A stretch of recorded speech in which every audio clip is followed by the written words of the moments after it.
Brief disclaimer, we're back in the stories of the Olympians, so that means some talk of sexual assault. Please see the post on mythpodcast.com for more info. This week, on Myths and Legends, we're back in the stories of the Olympians with Poseidon, god of the seas. We'll see that the best wingman sometimes isn't even a man. It's a dolphin. And that Poseidon is totally not mad that his younger brother bosses him around all the time because he has a cool car with mandatory dance parties. The creature this time is Alan, a monster from the Philippines who just wants you to not boil its children.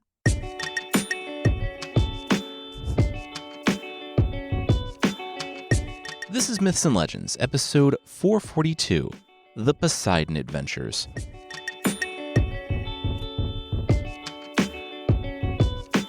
This is a podcast where we tell stories from mythology and folklore. Some are incredibly popular tales you might think you know, but with surprising origins. Others are stories that might be new to you, but are definitely worth a listen. So, way back when, I pledged to do a year on the Olympians. One a month. It lasted 2 months. Turned out it was way more work than anticipated because not only did I have to research like 20 stories for each of them, but I wanted to weave their life into something that made sense and was a satisfying story arc in its own right. So we're back to my increasingly inaccurately named monthly Olympian episodes with Poseidon.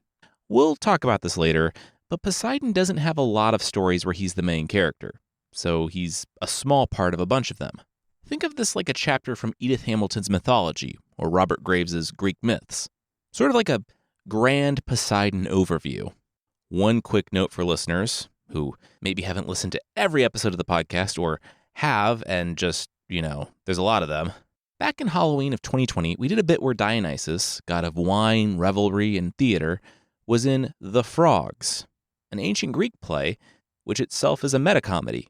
So, in a podcast adaptation, Dionysus was doing a podcast. I've brought it up here and there in the Greek episodes as a fun joke, but today it's most of the episode. Dionysus doing an interview of Poseidon's life, with the god of the sea being unable to not step in it.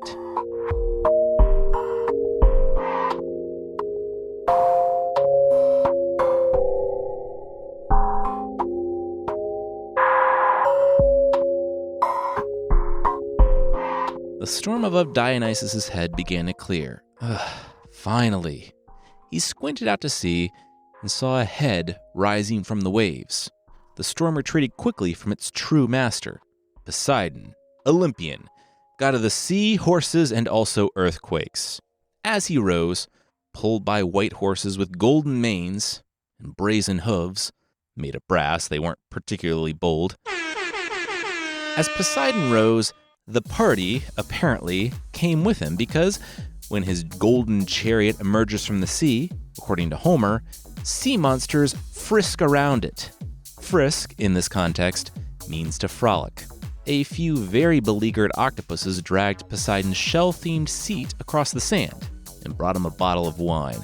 Well, what do you got? Poseidon looked at Dionysus, wine streaming down his beard as a tentacle came up to wipe it. Dionysus was already set up with the recording equipment and had captured the noise print to remove the background noise, but yeah, hey, can you shut the music off? Dionysus asked. Poseidon groaned. It really went against his whole thing. He was the party. Dionysus didn't correct him by saying that Dionysus, a version of whom was Bacchus in Roman mythology, was literally the god of partying, and knew that if you had to tell people you were the party and make your employees dance around your car, you were, in fact, not the party. Poseidon yelled out for his sea monster bros to take a quick break. Come back and give him a loose 20. As the sea monsters quickly submerged, Dionysus noted that this was gonna be longer than 20 minutes. Episodes were running long lately. He knew that podcasts took longer to make than just their runtime, right? Haha, 1. Nerd alert, no, I don't listen to podcasts. What is this, 2018 when they were cool for a whole 20 minutes? 2. My guys are fish. They're gonna forget about this in like 3 seconds from now. It's actually a big problem with them forgetting who I am.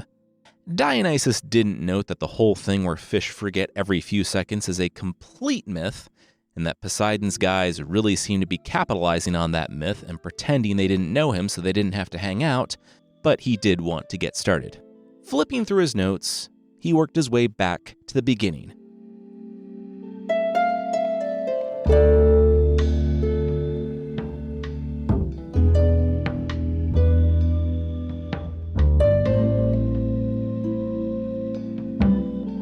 Poseidon was the first son of Cronus and Rhea, and the first son to die. At least that was Cronus's plan. I'm not a doctor, and thankfully I have no first-hand knowledge of this, but generally when you eat people, they don't make it.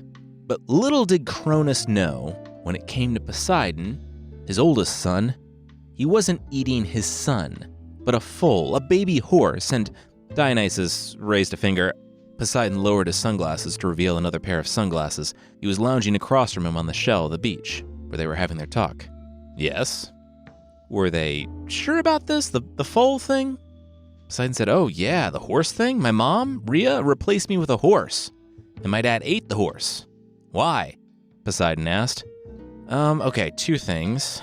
One, apparently you made the horse for people, which is why you're the god of horses. So those kind of conflict. But two, it's just very close to Zeus's story, where when he was born, Cronus ate a rock instead of him, and he grew up and became Cronus's cupbearer, poisoned him so he threw you all up, and then led the revolution. Dionysus could pull out his notes, but he didn't think he needed to. Yeah? So? Poseidon said.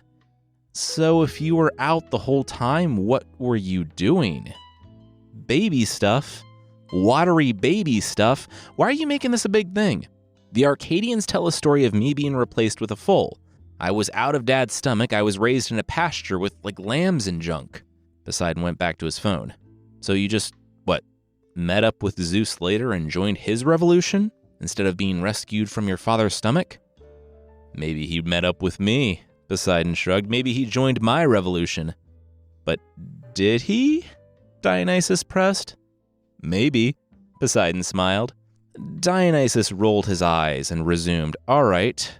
Foal or baby, leader or not, Poseidon was out of his father's stomach and in the war effort. The Titanomachy had begun, and the Titanomachy ended. We actually don't have a full accounting of the Titanomachy. Did Poseidon want to fill in some of those gaps? Nope, Poseidon said, not looking up. Cool, yeah, this is going well. Dionysus crossed off the Titanomachy section, where the Olympians rose up against their parents' generation. The Titans overthrew them and sent them down to Tartarus. Tartarus being the lowest level of the underworld, where, while the regular underworld is full of shades and sadness, Tartarus is full of suffering and screams. Full of the bad people, Poseidon interrupted the narration. When you say bad people, Dionysus continued, I did sort of an inventory of Tartarus, and it's full of the 100-handers, the monstrous siblings of the Titans, some Cyclopes, and mostly just enemies of you all, us, the Olympians. It's kind of our own personal prison. They're only bad insofar as they are a threat to us. Yeah, don't forget people who tricked Zeus into eating people, Poseidon laughed. Happens more than you'd think. Yeah, actually, let's talk about Zeus, Dionysus said. Dividing up the domains, how did that go down? Oh, you mean how did I win and get the sea? Poseidon put his phone to sleep. Is that what happened? Poseidon laughed. What? Did he want the underworld like the sad sack Hades? Oh, my girlfriend leaves me for 6 months a year. Boo-hoo, but I gotta stay here and work. No thanks. Or the sky? You know what's in the sky? A lot of nothing.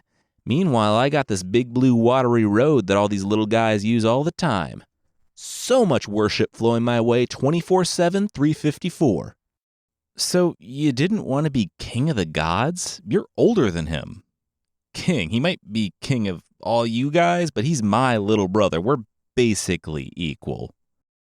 Dionysus pointed out that basically equal wasn't quite equal, was it? Well, we drew lots for responsibilities, and I won. Poseidon laughed. I love my watery life. I have the sea, horses, earthquakes. Okay, speak on that a little. Why earthquakes? There are some who feel like that should be Hades' domain. Dionysus sat back. Poseidon explained that his domain wasn't strictly the sea. In fact, his epithets included Earthshaker and Earthmover. Poseidon's domain wasn't strictly water. but everything down to the foundations of the earth. As we all know, Poseidon grinned, all land rests on water. Does it, though? Dionysus asked. I should know, Poseidon snapped back. Oh, I'm not denying that, Dionysus replied. Let's say is surrounded by water. Right, sure. So he who controls the water controls the shaking of things that the water can shake, the Olympian shrugged. Also, my trident can shake the earth. Cool, Dionysus looked things over. Okay, and then you got married. Yes, Poseidon replied. Can you give us a glimpse into your love story? Poseidon said, sure. Tale as old as time. She was one of the 50 daughters of Nereus, the old man of the sea, son of Pontus, the sea, and Gaia, the earth. Her mother was Doris, sort of a personification of the fertility of the ocean. So, one day Poseidon was hanging out with Nereus, watching all of his daughters dance. He paused. What was that face for? Nothing. Well, not nothing, Dionysus said. It just sounds weird. Oh, seriously? Poseidon asked. Where was Dionysus's head? People danced for all sorts of reasons, but it just goes to show his bias that Dionysus assumes he's some sort of creep. Dionysus apologized, and Poseidon continues. Anyway, there was a really hot daughter called Amphitrite that I just had to have then and there, Poseidon said with a smirk. Dionysus face-palmed. Thankfully, Poseidon did not act on his feelings. Well, okay, he did act on his feelings, but Amphitrite's sisters managed to warn her in time, swarming the Olympian as he walked toward them.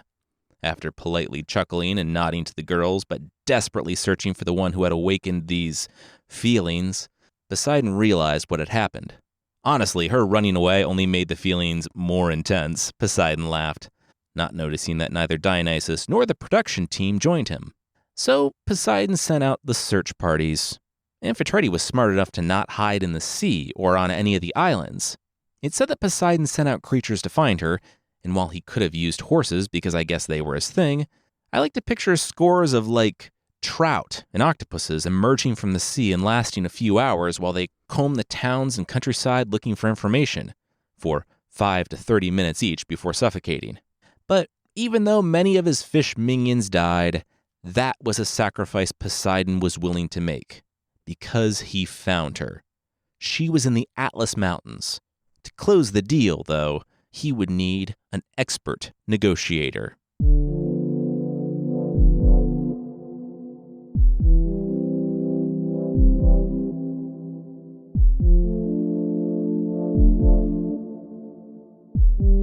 We'll see a dolphin climb a mountain, but that will be right after this. We're finally, in the place to enjoy fall outside. Moving to our new house, the backyard was nice, but it looked way nicer when we came to the open house with all the previous owner's decorations out there. When we got that old table we have and the 2 chairs, it looked bad. I'm not a designer, but even I knew I didn't love the one table and umbrella I saw gathering sawdust at the local hardware store. So we got on Wayfair. I want to say less than a week later, and the backyard looks better than it did when we fell in love with it. The linchpin? A few Marazzi double-walled taper pot planters. Try to say that 3 times fast. They look classy, and they add just the right amount of polish to our whole backyard situation. Wayfair is great because they have so much selection across all price points. For real, any budget you have so many options. You get to see what the item looks like from real pictures submitted by real customers, and they have over 20 million 5-star reviews. Also, you can know what you're getting is quality. They've started doing this Wayfair Verified, where products with that designation have been inspected by product specialists for quality, features, and even how long it takes to build. Join Wayfair Rewards today to get 5% back on every purchase and start saving on your next home upgrade. Head to wayfair.com to shop all things home. That's WAYFAIR.com. Wayfair. Every style, every home. I've talked about it a little bit, but I have ADHD. Focus during meetings, staying present, engaged, but also keeping what I need to do in mind, it's always been a challenge. Either I'm in the conversation or I'm super locked in taking notes. I wish granola had been a thing years ago, not the delicious snack and breakfast mixture. I knew about that, and I do love a good parfait. But granola, the AI-powered notepad built for how people actually meet. So basically, with Granola, you take rough, even incomplete notes, my specialty, but in the background, Granola transcribes the meeting and turns everything into clean, structured, actually useful notes when the meeting is over. No more trying to decode your action items from what are little more than clues you wrote for your future self. You can free up mental bandwidth for actually interacting with people, meeting with them, and still know exactly what was said. I was super surprised after a meeting when I saw that it's all there, the whole transcript, but it really did use my notes as a guideline if I wanted it to. And it was so much more helpful than if I just tried to jot down a few of my quickly fading memories afterward. Best of all, Granola works through your device's audio, which means it works with the video conferencing tools we all already use. No weird bots or awkwardness. If meetings are eating up your day, Granola is a no-brainer. You can try it totally free. Just head to granola.ai/legends. That's granola.ai/legends to get your time back. Try it for free at granola.ai/legends.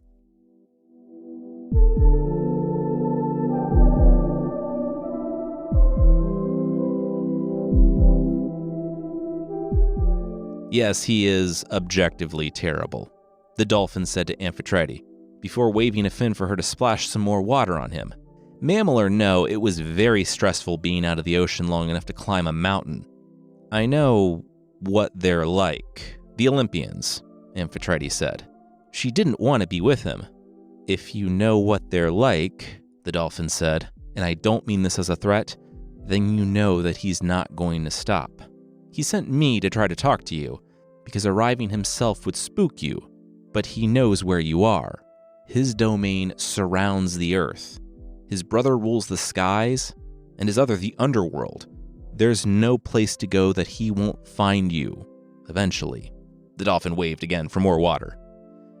Amphitrite despaired, and the dolphin sympathized. The storm had come for her. That much was obvious. She could rage against it, or she could weather it and come out stronger. I don't know what Dolphin said to her, Poseidon admitted. Dionysus told him not to worry about it. They'd get an interview with her and fill it in and dramatize it. Poseidon nodded. But he came back with a demand from her. Marriage, Poseidon laughed. She wanted to be his queen? Still, he was young and stupid, only a few centuries old at that point, so he agreed to it. Dolphin got to become a constellation. Isn't that normally reserved for heroes or enemies who fought valiantly but failed? Dionysus asked. And you used it on your dolphin wingman? Poseidon nodded. That was heroic. So, married life, Dionysus said. Do you want to comment on Cetus Aethiopius? That is the story of me being a great husband. Okay, so get this. The queen of Ethiopia, Cassiopeia, was talking a bunch of crap about how her daughter, Andromeda, was more beautiful than the Nereids. Dionysus looked up, of which your totally consensual wife was one. Yes, and thank you for adding the totally consensual part. We still actually get in fights about that, Poseidon said, and continued. Anyway, he sent a sea monster, Cetus Aethiopius, to ravage the coastline. Dionysus blinked, and that proved what? That she wasn't as beautiful as my wife, let alone her 49 hot sisters. Do I need to make a diagram? Poseidon scoffed. That would actually be nice, but we won't get hung up on this. What happened next? Dionysus asked. Well, we ravaged the coastline and then flooded the coastline to make more coastline, and then I sent the sea monster Cetus. I'm going to stop you right there, Dionysus said. You can just say Cetus. Cetus means sea monster, so it's like you're saying PIN number or ATM machine or casa house. It's just redundant is all. At that first bit of pushback, Poseidon sneered. Look, I didn't even want to do the whole Cetus sea monster thing. I'm not saying she made me, but she had her sisters over and they were just on it nonstop about how this woman said her daughter was prettier than them and they wanted me to do something about it, and I gave them the advice to get prettier, which did not go over well. A week later, I'm ravaging the coast of Ethiopia because I'm a great husband, or at least trying to be one. Ethiopia doesn't have a coast. It's landlocked, Dionysus pointed out. Poseidon chuckled. Ruh-roh, what did I ravage? But the territories were different back then. Anyway, I was getting bored, so I put it through to an oracle of Amun, later of Amun-Ra fame. He did pretty well for himself, right? That the only way to get it to stop was to let the sea monster Cetus sea monster eat her. So they chained her to a rock. And then Perseus, Dionysus said. Poseidon chuckled again. Yeah, that guy. Once in a generation hero, all thanks to me. Like I said, I didn't care about the sea monster Cetus, or just between you and me, the stuff the queen said about Andromeda. It was actually the best possible outcome that little guy, whizzing by in Hermes' flying shoes, spotted Andromeda, cut off his head, and rescued the princess. So you're not mad that he killed your sea monster? Dionysus asked. Poseidon took a drink from his wine bottle. I'm not the human sacrifice type of god. Ugh, yuck. Dionysus scribbled in his notes. So you knew Perseus was out there, and he would help you thread the needle of getting your in-laws off your back while also making it so you didn't actually have to do anything. Well, of course he was out there to kill, Poseidon said, and then stopped himself. Out there to be heroic. So heroic, that one, Dionysus said, not looking up, though he could almost feel Poseidon's self-satisfied smirk. They would get back to that question later, though. So, Poseidon, back to his marriage. The Olympian shrugged. Well, they had a couple of kids. Domestic life, though, wasn't for him. This stallion had to run free. Only so free, though, right? Dionysus asked. Poseidon grew serious. What did his nephew mean? Okay, I've talked to everyone. You had the most to gain from the events. Poseidon cast a nervous glance toward the sky. That was a long time ago. Okay, but what happened to not wanting to be the heavy head that wears the crown? Dionysus mock-placed a crown on his head. It was all Hera. I don't know, it was like I was under some spell or something. It started as like some drinks among the gods. We were all complaining about Zeus, just harmless stuff. But I don't know, the talk shifted. Hera started putting these just ideas out there, first as jokes, but then it got real. Said there was something in it for me, on my own, that I was the older brother and I was stepped over. She was telling me that I can handle things. I'm smart, not like everybody says. Apparently, I was needed because no one else, not Apollo nor Athena, were as shocked or as outraged by this talk as I was. What happened next? Dionysus asked. What happened next is that we got him, Poseidon laughed and then grew serious. No, but really, I was as surprised as he was. I thought it was all just talk when we overthrew Zeus and chained him up. Little known fact, I was actually working to free him. Thetis, the woman who did, and the future mother of Achilles, she was an agent of mine. I was in deep cover. So deep that there's no record or talk of you being involved in any of the sources, Dionysus noted. I was that good, Poseidon winked. I would tell you, but then I'd have to kill you.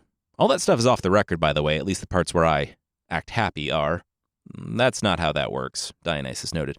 But you and Apollo were punished, not as bad as Hera, who had to hang naked by her wrists with weights on her ankles, or her son, Hephaestus, who was thrown off Olympus and so brutally maimed that he's the only Olympian who walks with a limp. At least he didn't have to do manual labor, Poseidon laughed. Well, he's a blacksmith, so he does enough of that sort of thing every day. You and Apollo had your divinity stripped from you, and you had to go serve a human king for a bit. That makes it sound easy. Maybe you think it sounds easy, because I was just stating what happened, Dionysus replied. I'll tell you what, though. Apollo had it easy. He just had to tend to the king's flocks. Me, though? I had to build those walls all by myself, Poseidon noted. That being said, though, guess which walls never fell? Troy? Dionysus looked up in surprise. The city that was famously sacked. After a 10-year-long war where my walls kept them out? Poseidon asked. The Greeks only got in because, well, I don't want to talk about why the Greeks got in. Dionysus let that one sit before continuing. Okay, so walls built, then what happened? Poseidon inhaled sharply through his nostrils. Oh, okay. He saw where Dionysus was going with this one. Where am I going? Dionysus asked. I've been following your life story wherever you've taken me. This is just an interview. It's like a puff piece so we can work through these things. After you, it's Hera and Zeus. Do you think I have some sort of agenda? Poseidon crossed his arms. You're trying to make it look like I'm super into human sacrifice. Oh, Poseidon just loves killing pretty ladies. Why? Dionysus met his eyes. Is it because Laomedon, the king of Troy, didn't pay you, and you sent a sea monster to ravage his lands unless he offered his daughter, Hesione, to be eaten by a monster? Poseidon would have Dionysus note that Apollo was doing it too. The son of Leto was livid. He brought pestilence to ravage the land. Dionysus sat back. Pestilence and sea monsters goes together like peanut butter and batteries. I don't know what either of those things are, but sure, Poseidon said. Dionysus noted that, as interesting as all this was, even though it did seem like Poseidon was repeating himself, we've already done a Hercules-Heracles episode, so we don't need to go into that. The only reason it didn't end gruesomely for Hesione was because another once-in-a-generation Greek hero was there to kill Poseidon's sea monster. Yeah, and I look like a peach next to him, let me tell you, Poseidon laughed. He wasn't wrong. Poseidon, for all of his self-reported rage, usually retreated at the first hint of pushback. The Olympian's anger was like trying to light a campfire with a wet sock. It was a little odd, but mostly nothing would come from it except maybe embarrassment. Hercules' anger, though, was like using a flamethrower to light dynamite to start a forest fire. It was explosive and dangerous at first, and grew to be widespread and devastating to everyone and everything in its path. The king of Troy, Laomedon, promised Hercules his daughter, Hesione. Hercules was eaten by this sea-to-sea monster, and after the monster writhed on the beach for 3 days, Hercules emerged from the monster's stomach by taking a more direct, Sigourney Weaver alien-like path. By then, Hesione had been removed back to Troy, and the doors barred behind her. Hercules found out firsthand just how strong Poseidon's walls were and had to make it back to Eurystheus to announce the completion of his 9th labor, getting the belt of the Queen of the Amazons. The yellow sun of the earth gives Superman super strength, but it also increases his intelligence. Hercules, being the son of the greatest Olympian, meant that he was strong in body, in resilience, in grit, and his pettiness was also legendary. For all of his success and renown, he was a man who never once, for a second, let something go. Laomedon learned this when, years later, a half a dozen ships landed outside Troy, and, squinting, saw that murder machine he slated sprinting toward the city.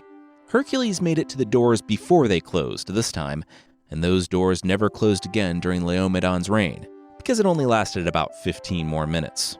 Greek history, world literature, and the 2026 summer box office would have been vastly different if Hercules, tearing apart princes of Troy like anachronistic phone books, hadn't been susceptible to Hesione, daughter of the king, and her tearful pleas for him to spare her brother, Podarces. This was enough for Hercules to take a breather and look around. The man who wronged him was dead. 5 of his sons who hadn't wronged Hercules were dead. Smoke rose from the surrounding city. There was restitution and there was retribution, but this was bordering on extermination. Hercules agreed and relaxed.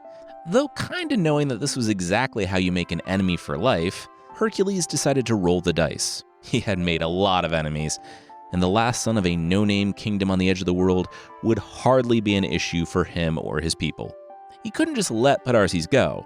The kid would have to be ransomed. Hesione closed her eyes and, with the ashes of the city streaking her face, removed her veil and gave it to Hercules.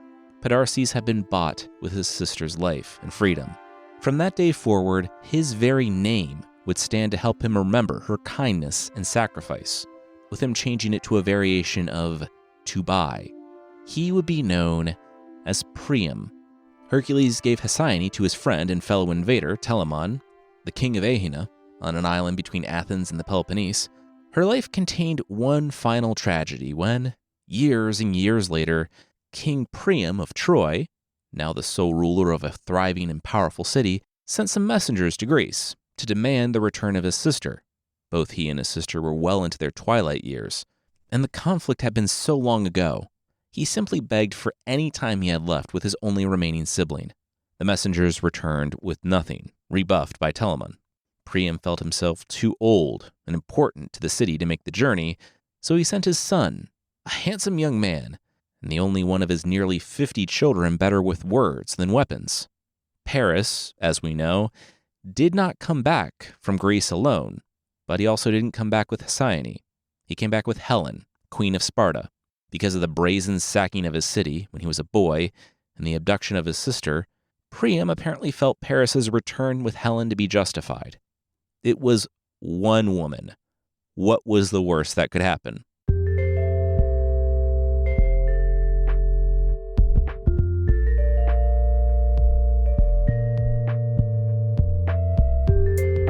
We'll see what Poseidon gets up to during and after the Trojan War, but that will, once again, be right after this. This episode is sponsored by BetterHelp.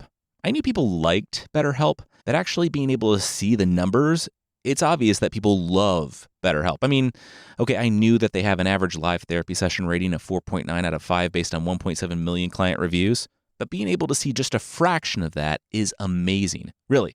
You can check it out for yourself. Go to betterhelp.com/reviews, and you can see real customer reviews in real time. They're updated every day with literally hundreds of real people saying how much they love BetterHelp. You can scroll and scroll and scroll, and that's just in the past few days. You've heard me talking about therapy in general and BetterHelp in specific and how great it is. And if you're considering therapy, join the over 6 million people who have used BetterHelp globally. Therapists have at least 3 years and 1,000 hours of hands-on experience and hold all the required education, training, and certifications. Best of all, BetterHelp makes it super easy to get started. Answer a few questions and get matched with a therapist, just like that. And you can switch anytime if it's not the right fit. See the reviews, see what stands out, and see if BetterHelp is right for you. Visit betterhelp.com/myths. That's betterhelp.com/myths.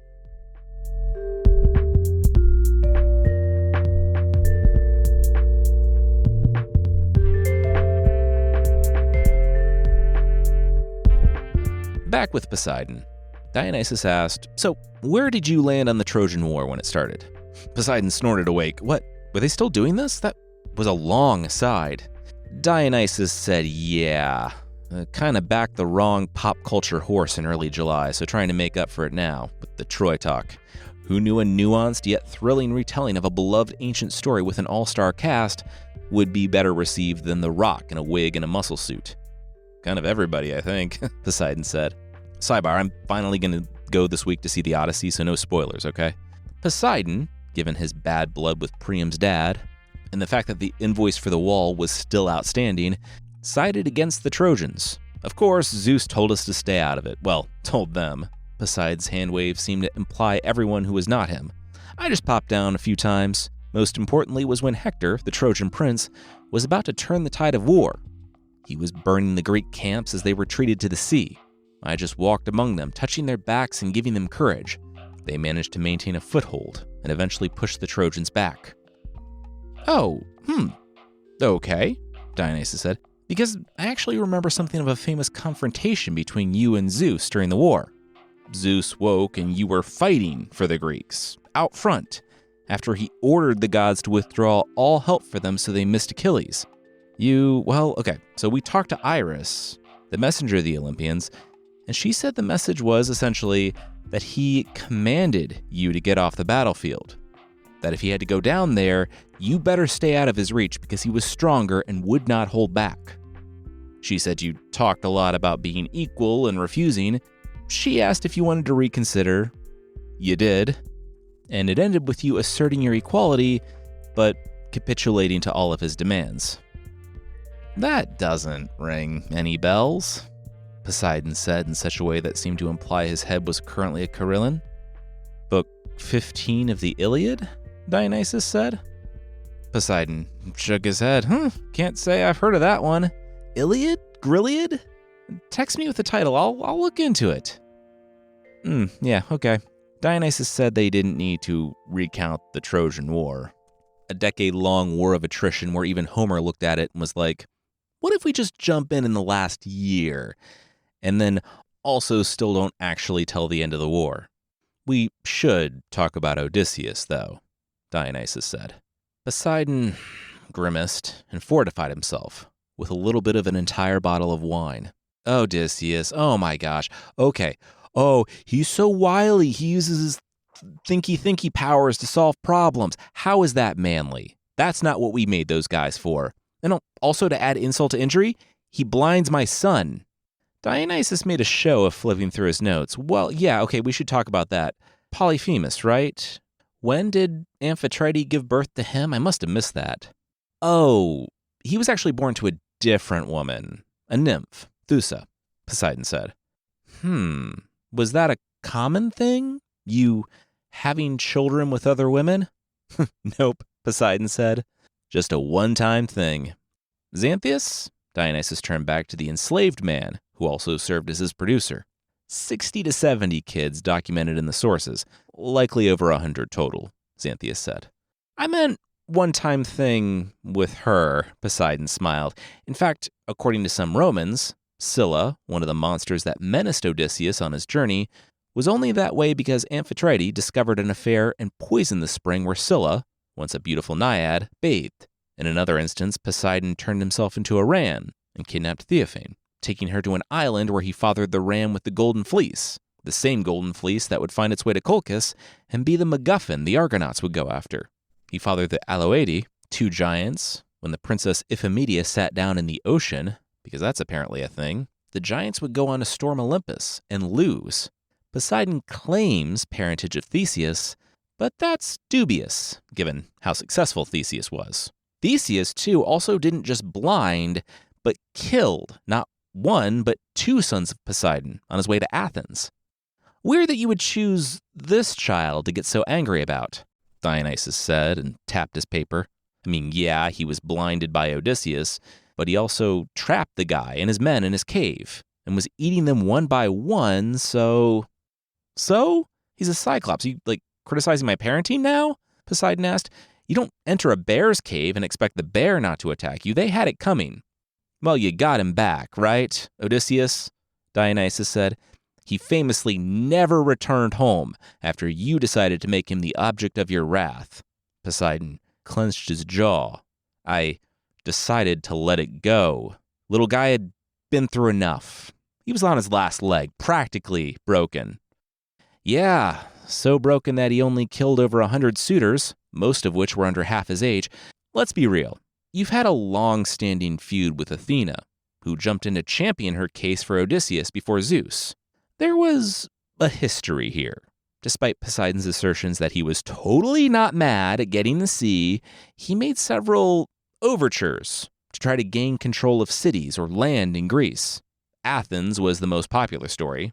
Both Poseidon and Athena found themselves on the Acropolis, the highest spot in the budding city, and offered their gifts.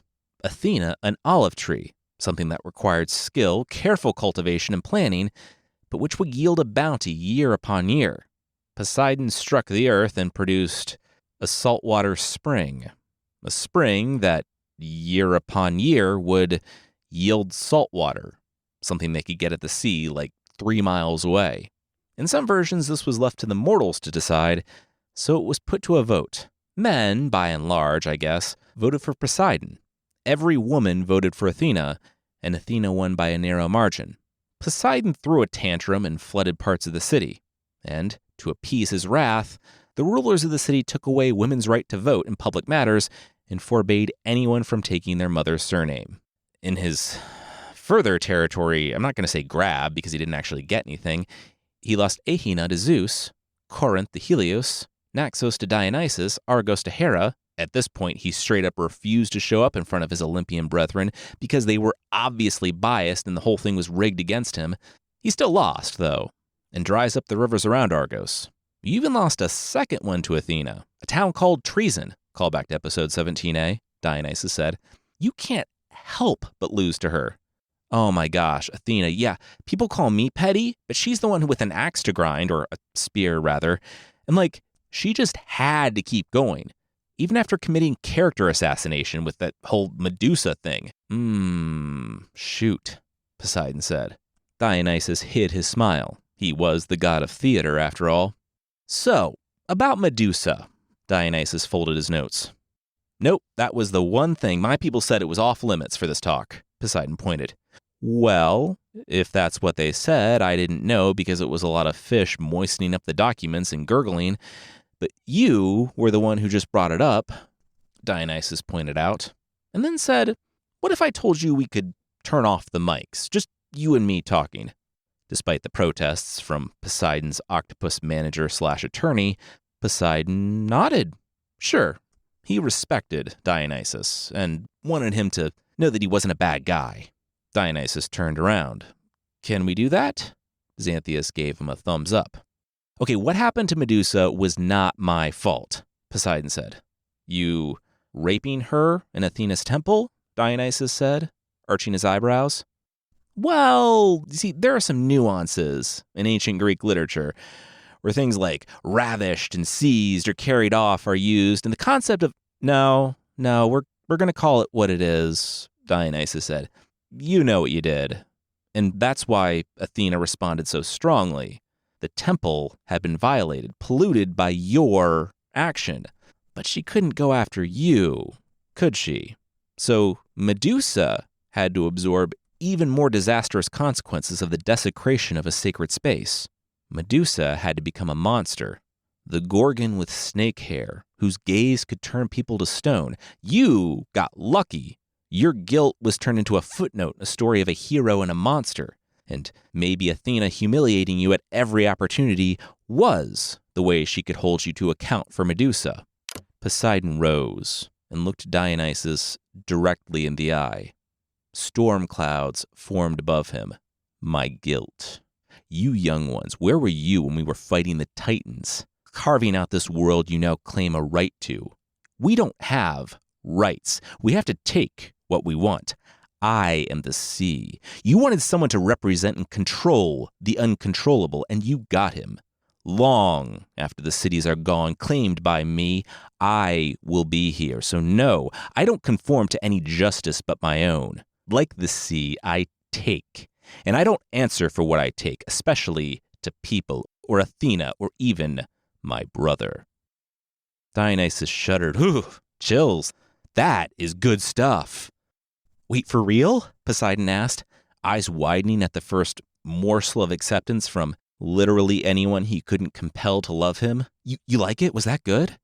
Oh, chilling. That primal, elemental fury, that's good stuff. Totally flips the narrative on its head. Poseidon gasped. Really? He was going for like a Walter White, I am the danger talk? Nailed it, Dionysus said. Ugh, if only we were recording, Poseidon said. Right? Oh, if only. I can say it again, Poseidon replied. No, I was so inspired, I was taking notes, and we can recreate it in post, Dionysus said. For real? Poseidon asked. Probably with AI and stuff. Oh, I love AI. Google my name now, and it's just picture after picture of me completely ripped with waves behind me. That's what the world needs, right? Dionysus fist bumped his uncle, who called up his ride. That exact same picture with subtle differences like additional abs and fingers, just 1,000 times a day. Really great what they're doing with that technology. I literally cannot think of a better use for it, Poseidon pointed before turning the music back on. Hey, let me know when this comes out and I'll put it on my socials and all that. The sea monsters floated quietly to the surface, and Poseidon groaned. What were they doing? It's a party. Frisk and frolic. Let's go. They were making him look like a loser in front of the podcaster. Poseidon turned back with a thumbs up and a wink. Stay salty, he said, before sinking beneath the waves. We got all that, right? You kept the mic running like I asked? Dionysus turned to Xanthias, who was already packing up. Oh, absolutely. Even him, simpering at the end when I gave him an iota of praise and acceptance. Right before he leaves with that ridiculous party persona and all those sea monsters he forces to dance in his entourage. Nice.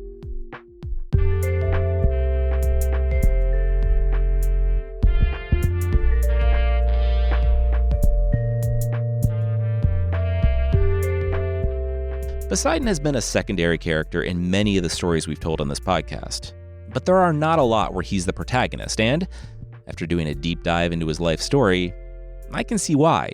He is deeply unlikable in a way that even Zeus doesn't manage. Zeus, at least, accepts that he's a monster and doesn't harbor illusions about the people in his orbit and his relationship to power.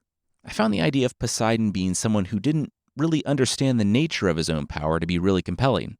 Poseidon, to be clear, is powerful. He controls the sea and storms and garnered a massive amount of worship and respect in the ancient world from anyone who needed to safely travel the water, which for a seafaring people like the ancient Greeks was a lot of people. He is respected by the humans. He just isn't loved. His peers respect his standing among the gods, but there's no warmth there. And he keeps trying to win contests that he doesn't understand, with power and pedigree instead of personality, and then throws tantrums when he loses. He fathers and sends monsters to fight heroes without the awareness that monsters in Greek myth exist to be destroyed by heroes. He's the dictator everyone in his sphere of influence pretends to like because they're scared of him, yet openly loathes the moment he's not in the room. The bad part is, he's not a complete joke. He's not pathetic and impotent. He's pathetic and dangerous. Unlike Hades, who also lost to a younger brother and is objectively less loved than Poseidon, Poseidon cares so much, and he takes his wrath about his own insecurities out on the most vulnerable, like Medusa or his many other victims, or anyone who happened to be on the bad side of one of his storms in the Aegean. He's only held to account by Zeus overmatching his power without respect in a few rare instances, and the younger Olympians, embarrassing him and outmaneuvering their entitled Uncle P whenever they get the chance. With him never understanding that you can control a third of the world, but you still can't make people like you. Next time on the podcast, I try to keep juicing that summer box office SEO by telling more stories of the original Spider-Man, Anansi, the trickster god from West African and Caribbean folklore. If you didn't know, Myths and Legends has a book coming out. For less than the price of a squirrel picnic table, a tiny picnic table you nail into a fence so you can get pictures of squirrels looking like they're having a rushed lunch break, you can pre-order the first book in our trilogy telling the comprehensive King Arthur legend, where it stays true to the originals but breathes new life into a 1,000-year-old story. It also could function as a squirrel picnic table, so 2-for-1 deal, I guess, but please don't. There are links in the show notes to pre-order. Thank you so much.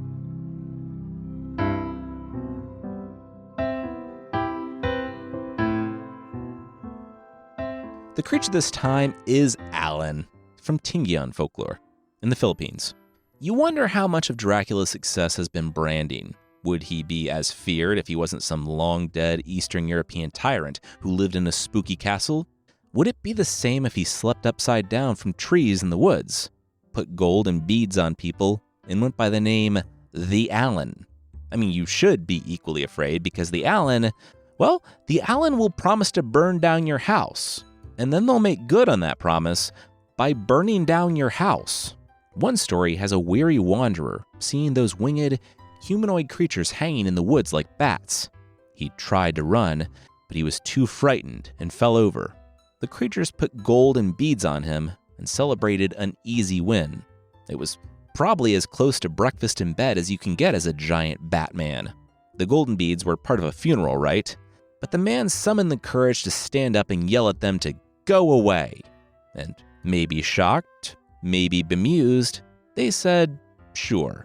They let him keep the beads, but asked for just one back. He refused. He was keeping all of them. They told him that he was a bad man, and because of that, they were going to burn his house down. And they did.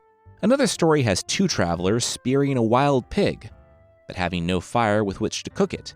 One walked until he found a house, and realized he made a terrible mistake when, the door creaking open at the knock, he saw an Alan and her child sleeping inside. Unable to get away without waking her, he told her about the pig, and she lit a torch from the fire under a boiling cauldron. Her sinister face awash in torchlight, she told him to show her the way. She didn't seem unreasonable, though, and lit their fire, telling them that they could split the pig, assuming one of them could go home and feed her child.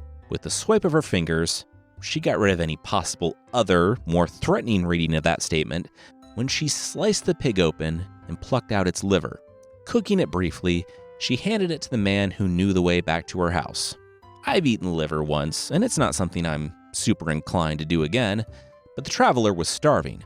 Before he made it to the Alan's house, his hands were juicy but empty, knowing that if he lied to the Alan, she would know her baby hadn't eaten when she returned. He did the absolute worst thing he could think of when he picked up the little Alan baby and dropped it in the boiling cauldron. After telling the mom that the baby ate so well and saying a nervous goodbye to the Allen, the travelers quickly packed up the meat, and the one who, yes, killed the baby Allen, explained what he did to his incredulous friend. They ran as far as they could, about 25 feet, before they heard a scream echo through the forest. Scrambling up a vine into a tree, the Allen appeared below, beside herself with fury that the man had done such a thing. She struggled to get up the tree to get them, and then noticed the vine that the men had left hanging down, the one that they said they climbed feet first, as that was the only way to climb that particular vine. Thinking that it couldn't really be this easy, they were wrong. They chopped the vine, and she plummeted to the ground, dying. They sacked her house of all the gold and beads she had, and went home. Aside from everything we've talked about so far, the Allen have the ability to take things like afterbirth or menstrual blood and form them into human children that they raise. What stands out to me is that these things are not bad.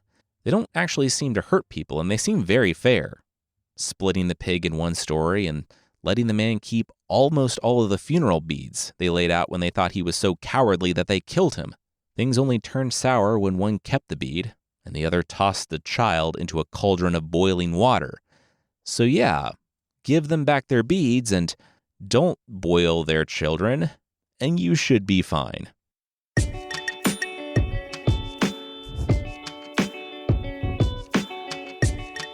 That's it for this time. Myths and Legends is by Jason and Carissa Weiser. Our theme song is by Broke for Free, and the Creature of the Week music is by Steve Combs. There are links to the other music we used in the show notes. Thank you so much for listening, and we will see you next time.